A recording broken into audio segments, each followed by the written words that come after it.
Fanatanjahantena kosa ary dia hanomboka rampitso eny amin'ny kianja Maki Andotapenaka ny andro voalohany amin'ny fiadiana izay tompon-daka ny section Nambodratrimo ao anatin'ny taranja baolina lavalava. Arahantsika ny tati-baovao mifanandrify amin'izay.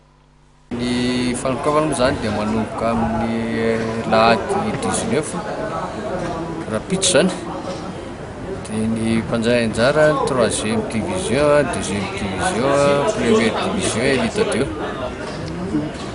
Dia ny isan'ny mpanjay anjara tamin'ny tio zany nanatombo kely ny Elite 2 satria lasa 24 ny isan'ny filevana nanjay anjara. Ny 2e division 7ambin'ny 3e division 8ambin'ny. Ny lalao natao rampitso ny amin'ny kianja Maki Andotapenaka. Ny tena olana aminay any amin'ny section Nambodratrimo zany dia ny resaka foto-zavatra ny terrain. Ny fandarana rampitso zany dia 3e division no manokatra amin'ny baolina amin'ny balo ora.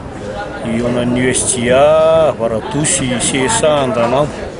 Dia 2e division no manokatra manaraka amin'ny sivy ora sasany. Eo anan'ny Fimady Ambohijo sy ny CSF Rahampolondano. Dia ny Elite 2 1e division manomboka amin'ny 12 eo anan'ny Sudafy Anosibavaka sy Vam Mambotomita. Manaraka azy eo aorinan'io ny CSA Tanjombato sy RCT Mamorarano. Dia mamarana ny lalao Fifita Anosibavaka sy RCM Ambodiaty. Eny ary tompoko lasitopoko vavy izay ihany koa no anakatonantsika ny fampahalalam-baovao amin'ny ity takarivan'ny sabotsy ity dia mifamehy fotoana eto indray tsika amin'ny alatsinainy ary isaorana ianao tsy saraka sady ihany koa anatin'ny toindry fandarana eto amin'ny fahitalavitra matv mametraka ny veloma mandrapitafa ao amin'izay indray ary veloma tompoko.